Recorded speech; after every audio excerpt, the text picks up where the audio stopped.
Welcome back. It's the 59th Madaraka Day celebration. So we're celebrating as Kenyans. And as we celebrate, today also marks exactly 6 years since the Standard Gauge Railway began its operations officially. Now the project, one of President Kenyatta's legacy undertakings, has received praise and criticism alike. KTN's brand George Otieno now looks at the hits and the misses of the Madaraka Express. Exactly 5 years ago today, Kenya officially commissioned the multi-billion shilling Standard Gauge Railway project. The SGR commuter train, built by the Chinese, is now linking the port city of Mombasa and Nairobi. But as Kenyans hail the new railway, many have equally had mixed feelings about the project, which saw Kenya gobble up more debt. To the critics and opposition, it's a good project that's not a priority to the country. To the Kenyan traveler and the cargo transporter, it's a mark of convenience. The SGR is among the landmark infrastructure projects that have placed a cap on President Uhuru Kenyatta, who is serving his last term in office ahead of the August 9th polls. President Kenyatta has been on record citing the grand project as a game changer for the region transport system. We built a world-class railway on time and within budget. And on the 2nd of January 2018, that railway will begin carrying commercial cargo, cutting costs and delays in trade for Kenyans as well as our neighbors. We delivered on this promise because we knew that to attract world-class manufacturing and value addition investments, which are critical to creating jobs, we would need world-class infrastructure. The SGR revived the Kenyan railway system that was last vibrant in the 20th century, having been introduced to Kenya by the Indians under the supervision of the British colonialists. The railway system was completed in 1901.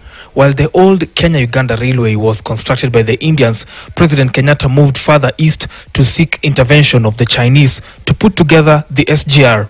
Built at a cost of $3.6 billion, approximately 357 billion Kenya shillings, the SGR was among Kenya's most expensive infrastructure projects as at the time it was launched. The contractor, China Road and Bridge Corporation, CRBC, delivered the project ahead of schedule that saw it recruit close to 25,000 Kenyans to work on the railway line. CRBC's holding company, China Communications Construction Company, was contracted to operate line for its first 5 years. The project cost of the first phase of the SGR from Mombasa to Nairobi was 90% financed by the Export-Import Bank of China.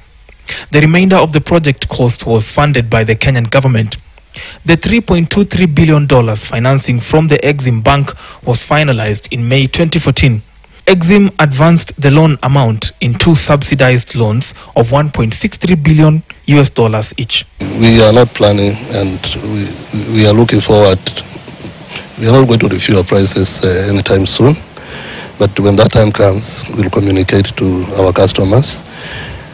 With this congestion and all the manner of movement of people around, I want to say the convenient way of movement of people in all the countries, in all our towns, is by mass movement.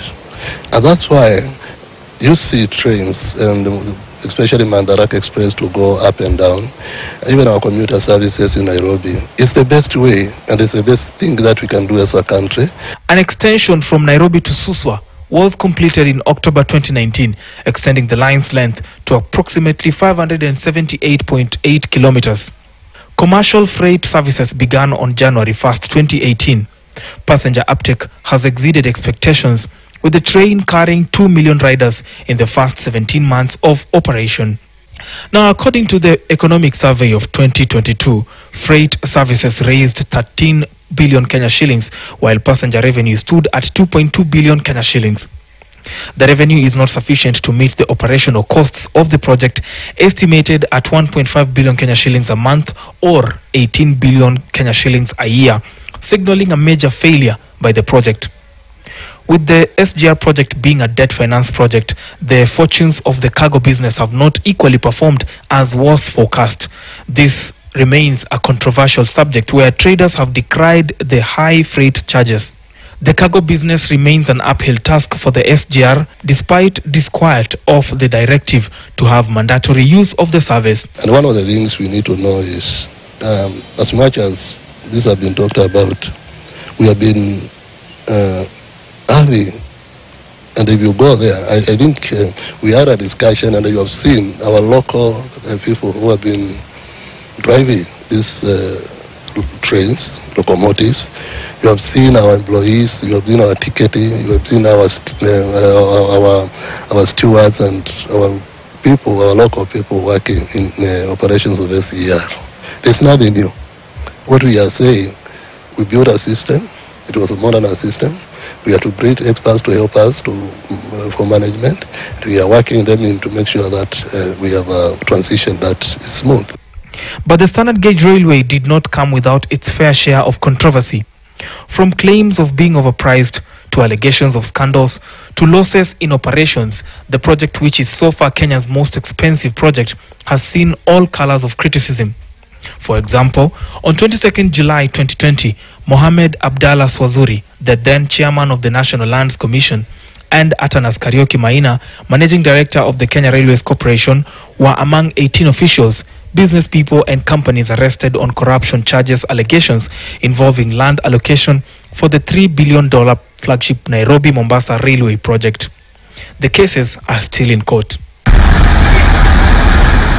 As the Madaraka Express keeps in service, the future of the train service will heavily be dependent on the operator to expand the array of services and make it cheaper for a majority of users. For now, the SGR remains as Kenya's pride, but more still needs to be done. Brian George Otieno, KTN News, Madaraka Special. Now, personal confession, 6 years on, I have never been on the SGR. I need to, George.